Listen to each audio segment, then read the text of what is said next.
Boom, Watch Fam!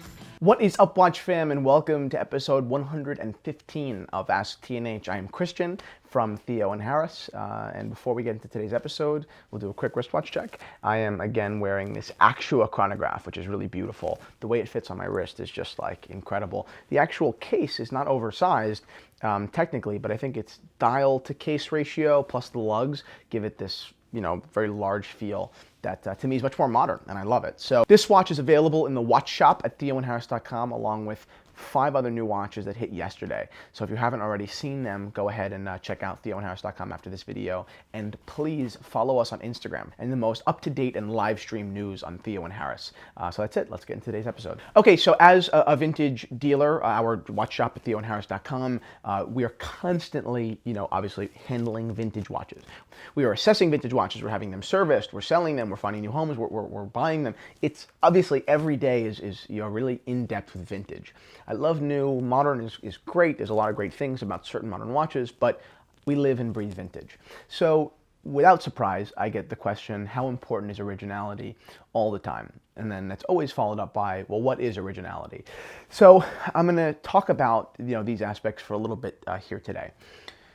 Originality, I mean, it's how it was made, right? So whether that's condition is a part of originality, whether that's dial, movement, it's all of these things together make an original piece. My Rolex 1601, which is right here, is not as original, as it was made.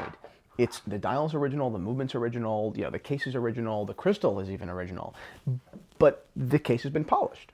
Right? That's the thing. The strap is not there. I don't have the strap on it. I mean, I have a crocodile strap from Jean Rousseau, and I have this strap and a couple others. But there are 2 elements there that are technically unoriginal. They're fine.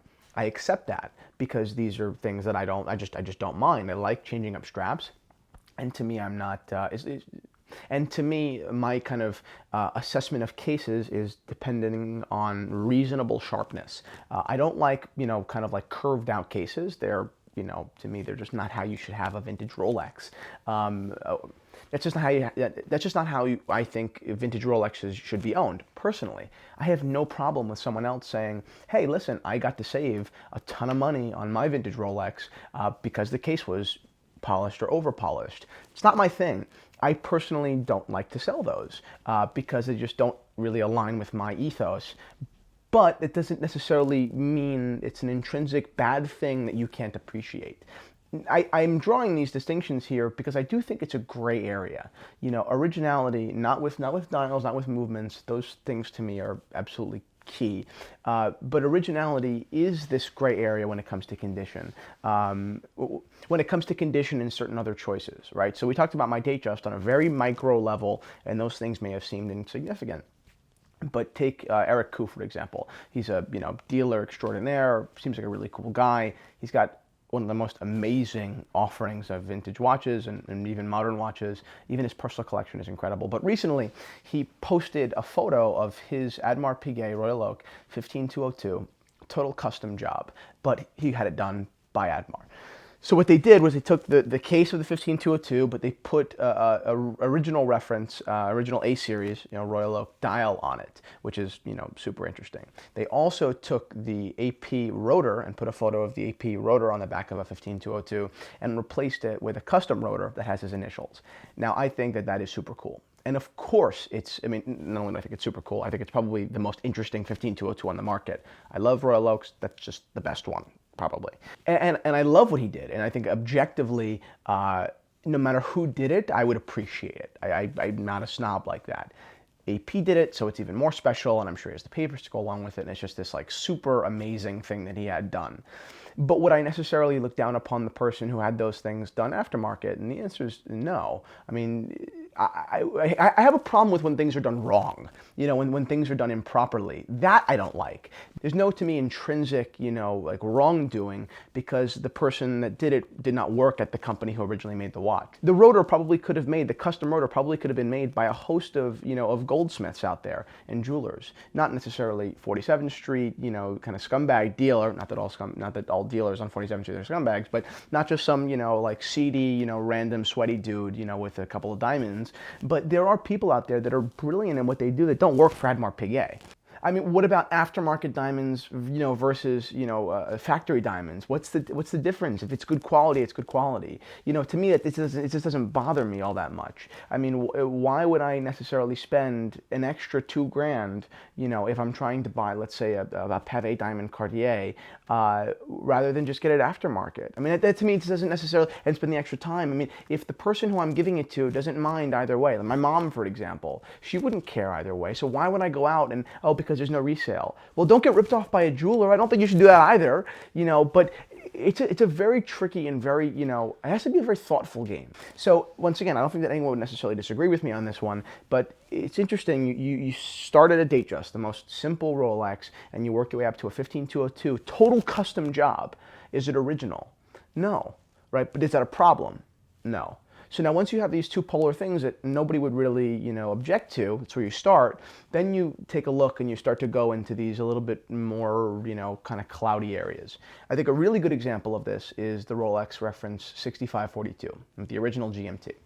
The original GMTs are extraordinarily valuable with their Bakelite bezels, especially when they are, in great condition. No cracks, no staining, things like that, no damage. And now these bezels add tens of thousands of dollars to their value. But are these watches not worth owning with aluminum bezels? In my opinion, the answer is no. Okay, sure, the most valuable part of the entire watch is not there, but that doesn't mean it's a bad watch. You know what I mean? Like, and people really kind of put their nose up at that, kind of scoff at a 6542 without the, Bakelite. But why? I mean, it's still a beautiful watch. I mean, no, it's a replacement bezel, but that to me just wouldn't bother me. And I feel like a lot of people also feel that wouldn't bother them, but now take it even a step further into the more, murky. How about a reference 1675 with a Bakelite bezel? And not an original Rolex, but an aftermarket. And now, see, like, it starts to get more and more tricky, and many people, most vintage enthusiasts would say that's sacrilege. I mean, this is the worst thing in the world. And I'm not saying that, it's the best thing, but I'm certainly saying that just scoffing at things across the board is it's just lame. It's stupid. It shows no ability to think critically or to open your mind up and look past, rules that you don't necessarily sure why they exist. Do you see what I mean? I personally like this guy, Barry, Bare Wrist, on Instagram. I don't know him all that well. Seems like a nice guy. He, sent me a couple of different things to review, and he recently sent me these aftermarket, Bakelite, these plastic bezels for Rolexes, right? For GMTs. Now, these are not original Bakelite bezels, but they don't claim to be. And he actually, he's put them on 1675s. Put a photo right here, Anna, of two of his photos of his 1675 with the bezel. To me, the most important thing is that it looks right in that instance, and that you keep the original bezel. I think you should own the original, actual aluminum bezel there. But I have no problem with the fact that he would swap out the aftermarket bezel. I actually think it's pretty cool. I just feel like I don't have a stick up my ass about it. If I saw him at a bar, and I said, oh my God, that's so cool. Obviously it's not Rolex. I mean, the bezel, because it just never happened. Where'd you get it? And then he would obviously then, talk to me about how his company makes them and things like that. And we would get into a cool watch conversation. And I don't think at any point he would tell me that I was wrong, that wasn't aftermarket. Of course it's aftermarket. No one's implying otherwise. Fake is bad. I don't like fake, elements in vintage watches. I don't like overpriced aftermarket things. I mean, if they were charging, tens of thousands of dollars for incorrect watches, I have a problem. If they're selling under false pretenses, I have a huge problem. But to make the decision to say, hey, you know what? What's kind of fun, instead of making a strap change today, I'm going to make a bezel change. And frankly, they do that in vintage watches all the time. I mean, vintage Submariners are constantly being swapped out for their bezels. Correct bezels, period correct, reference correct, but ghosted bezel on, somewhere where, obviously it wasn't before or wasn't born on that watch. Is that no longer original? If I take two 1675s and swap the bezels, are they still original watches? Well, the bezels are from 1675s. They're from even the same year. But now these watches are no longer how they were sold. So, I mean, is that a big problem? To me, it's just a matter of taking the hobby as a hobby. And not taking it as this, life or death scenario. The reason that I'm even talking about this is, one, because I'm asked all the time, but two, because I posted a photo with this bezel on a Rolex GMT Master, that I actually didn't like the way it went. And what I didn't like about it was because the lume, dots were white. I mean, it's a much newer GMT. There was no custard there, and to me, the custard in the bezel looked way too custardy. It just didn't make any sense. The aging was just totally improper, and it looked stupid. But to me, this bezel looks wonderful on a 1675. From years ago with a little bit of patina. So my thesis here is be original. Spend the extra money and buy things that are correct. I'm by no means disputing that. I love vintage Rolex, and I only love it when it's correct and original, unless someone's just having a little bit of fun.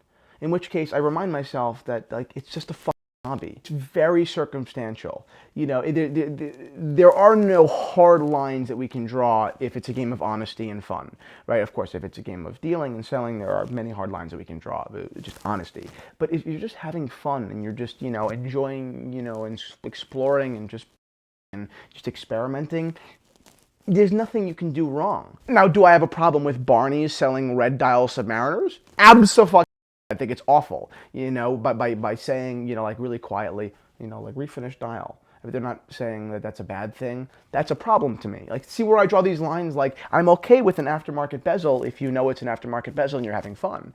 If you personally want to throw on a fake, or an aftermarket red dial in your Submariner, I think that's ugly and stupid. I don't judge you any more than this guy. I think it's the same thing, technically, but it's just a matter of taste at that point.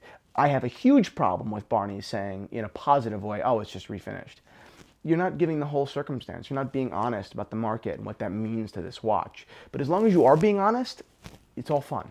And I mean, it's a game. So what? It's not a real Rolex bezel. It doesn't matter. It's still a real watch. And the guy's just having a blast. What's the difference between putting this bezel on and putting a leather strap on? Putting a Theo Harris leather strap on a vintage Rolex. It's the same thing. No, I don't have the original Jubilee. I also don't have the original Rolex alligator strap. But I'm throwing mine on. It's fun. I mean, I think it looks cool and it's just practical. So to me, there's just no line that you can draw in the sand. It doesn't make any sense to me. I think as long as you have taste, which is a very difficult thing to say, who does and who doesn't, and you're spending the right amounts of money, you're not getting tricked, and you're also not, as a dealer, lying to people and selling aftermarket and fake things as real, everything is cool. This is a hobby and we're in it because we love it and have fun with it. And I think that sometimes there are cool things that you can do with watches that are not permanent. You could put in your original aluminum bezel 3 months after this. It doesn't matter. But I guess to close this episode, up, Barry sent me two of these aftermarket, Rolex bezels, and not Rolex bezels, aftermarket plastic bezel that would fit a Rolex GMT Master, and I'm just gonna give them away. I don't have a watch that fits them, so that's it. Actually, I have three. I'm sorry, he gave me three. So bare wrist. Thank you, buddy. I don't have one that would match this. So if anyone wants these three bezels or one of the three bezels, please let me know. I'd be more than happy to post them this week. So that's it. Let's have a little bit of fun, guys. Thank you guys so much for watching episode 115 of Ask TNH.